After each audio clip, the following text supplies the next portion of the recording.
All right, guys. New phone. Who this? Anyways, got widescreen on here, so hopefully I can fit a little bit more on the table at one time, which I'm pretty excited for. But we're gonna do a segment I haven't done in a while, which I was really excited for the prospect of doing, and then I realized quickly that it's kind of hard.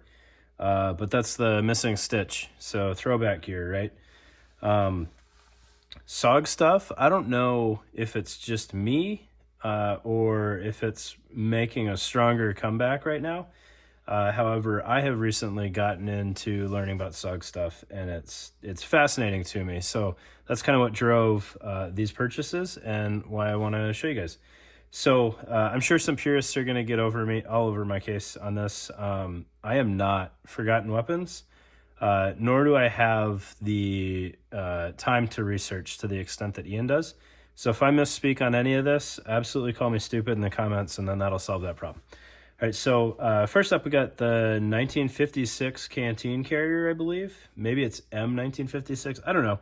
But it's an older school Canteen carrier. It's a little bit more of a cottony feel to it versus the newer Alice Gear Canteen carrier that has the little purification tab pocket on the side in that kind of nylon type feel to it. So if you've never looked into SOG stuff, they loved these things as magazine pouches because when you're rocking 20 round mags and firing from the hip and pissing ammo as fast as you can, you need a lot of ammo. So they started using these, which gave them a lot of utilitarian options. So I've seen some pictures of like SOG belt kits where the entire belt is just covered in canteen pouches, which they would then use for ammo, grenades, canteens, and you could quickly scale your loadout based on your mission. So if you didn't need water, you just throw mags in the canteen pocket, and then you're good to go. All right, so you can see it closes up pretty easily. I've got these in here in the wrong orientation, but we've got 5 20-round magazines in there, and there is no movement. The only sound you're hearing, if you can hear that at all, is from the Alice clips on the back, which are shaking around. All right, so 5 magazines in there, pretty snug. And even once you take the first one out, like the other 4 are in there pretty well. You couldn't go upside down with that. You couldn't be inverted, but they're in there, and you can fairly easily snap it back up. So 5 magazines in a canteen pocket, nice and snug. I'd never looked at it before, played around with it before. It's kind of neat, right? Belt kits are making a comeback too. So I don't know how well the current canteen pocket would work, or not the current, but the newest Alice version. But these 1956 models work pretty cool. And then I believe earlier in the war, SOG figured out that the old Browning BAR belts worked pretty well for ammo too. The book that I read or listened to, because I don't read good, by John Straker Meyer, I think he said that these things fit 5 mags per pocket. And maybe I'm doing it wrong, but I can only fit 4. I don't know if they had one front, like the canteen pocket there. Well, maybe.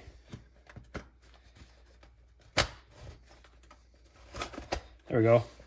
5 magazines in the pocket on the Browning belt, and that won't quite secure, so I don't know if that was right.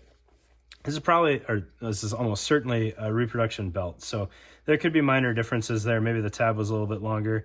Maybe they didn't actually put 5 in there, and they did 4. But 4 I played around with earlier, and that fit pretty well. They're in there fairly tight, but that gives you, 4 times 6 pouches, a whole bunch of mags, right? But also, I wanted to go over the actual belt because it's kind of set up in an interesting manner.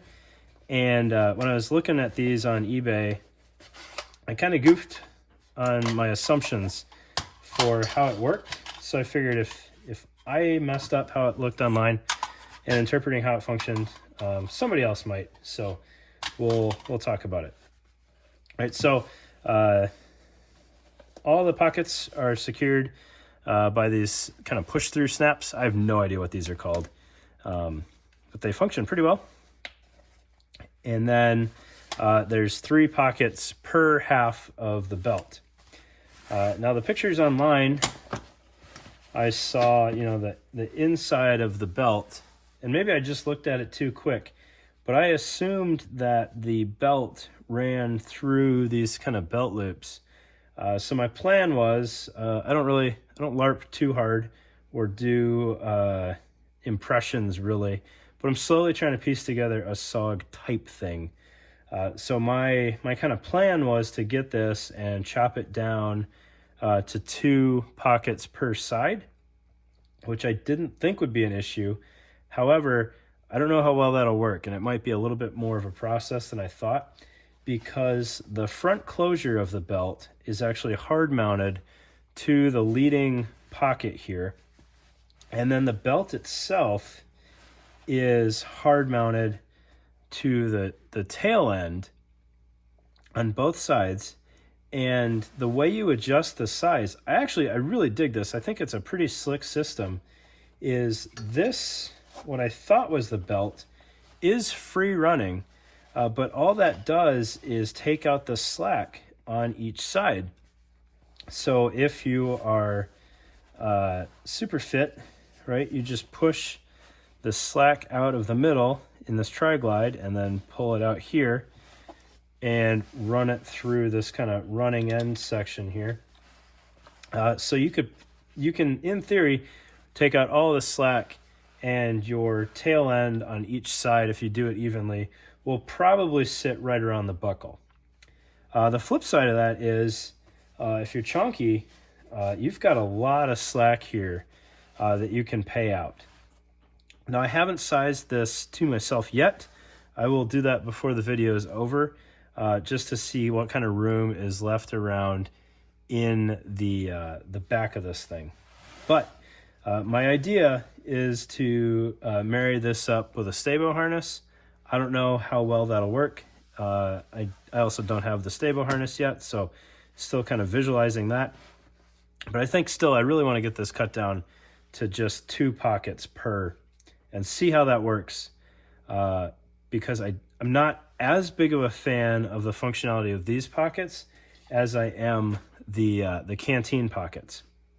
I played around with 40 mics in here, and there's really not a good quantity that fit in there. They don't fit great in a vertical orientation, and then when you put them sideways, there's just too much of a gap on the lid here, so they can easily kind of poop themselves out of the pocket. But, and again, I don't know how much difference there is in this between a legit BAR belt and this reproduction, but it's kind of a neat concept. I like it. I like the idea that they've got actual fixed pockets on a fully adjustable belt, while keeping, it wouldn't be great for going prone, but it keeps everything up front where you can use it, and then allows for all the adjustment in the back, which I thought was kind of neat. So that is the reproduction Browning BAR belt, and to my knowledge, what is called the 1956 Canteen pocket. So hopefully you guys enjoyed this missing stitch. I got at least one more thing queued up for this series, and then we'll do some more current gear as well, and hopefully we'll keep looking at how that kind of SOG light project goes. Thanks. Yeah, so sized it for myself. I'm pretty generous 34-inch pants these days, but they fit, so I'm calling it 34-inch. So that's what I got left, and I think I can safely fit 2 Canteen pouches on there. Once it starts going around the radius or circumference of my body, I could potentially fit a 3rd Canteen pocket on there. So that's kind of a rough size for how big these things sit. Again, not a huge fan of the pockets outside of magazine carriage. So looking at it again, I think what I might be able to do is just pop the stitches on this rear pocket on each side and send this off to somebody to hard mount maybe another set of Canteen pockets onto kind of the backer panel. I think that's probably the plan I'll go with there.